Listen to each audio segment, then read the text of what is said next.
now, Republican pollster and strategist for the anti-Trump Our Principles PAC, Ed Goes. All right, good evening, Ed. We just saw you in that clip.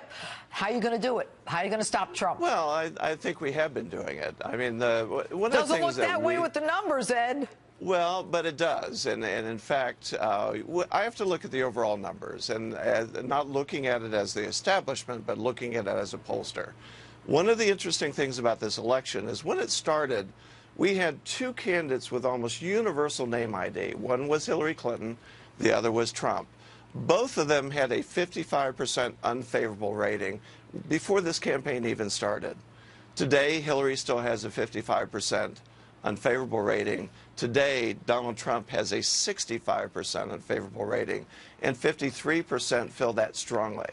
So we have two flawed candidates, one of which has become more flawed when you look at the general election. Right.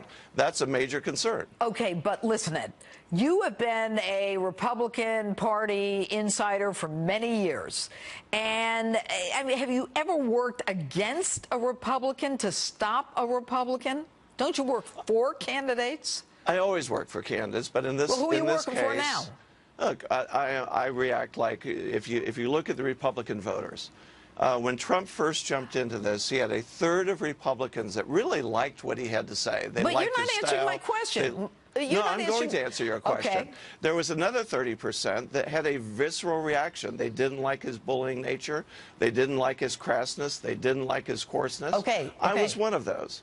So when I look at the polling numbers, and what I see today is the third that had that initial reaction against him are now just as intense as the third that liked him in the beginning. So who are you working for? That is a problem for the Republican Party. Who are you working for? Who am I working for? I believe strongly that Trump is the wrong person to be nominee, and I'm doing everything I can to stop it. All right, but don't you feel that, you know, as a party establishment insider, you're looking to do nothing more than disenfranchise the American voter and keep the establishment train running, which... But you're not hearing what I'm saying. Oh, I heard what you said. There are as many Republicans... I'm not talking about the establishment. I'm talking about everyday voters out there. Everyday voters are voting for Trump. Today, there are as many Republican voters that strongly dislike Donald Trump as strongly like Donald Trump. You get outside of Republican voters to independent voters and Democrats, he's off the chart. Okay. So this is not about the people's will. So are you saying that he can't win, and therefore you're going to tell us who can win? My analysis of looking at the numbers, he has dug himself just such a deep hole, and he can talk about, I can change, or I was kidding in the primaries, as some of his handlers have said.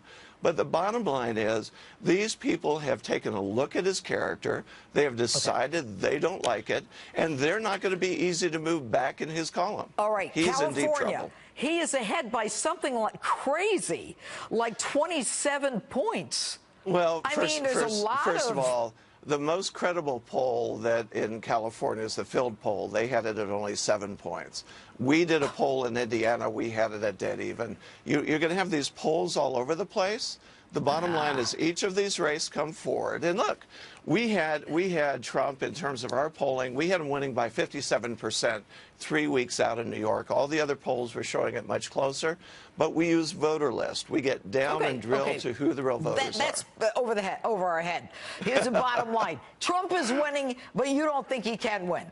Trump has gotten, he still hasn't broken 38%. All right, and in a business model, if you add, we gotta go, Ed. Thanks so much. Judge. We're gonna have you back. Glad to be here. All right. And Street Justice is next. Don't go away.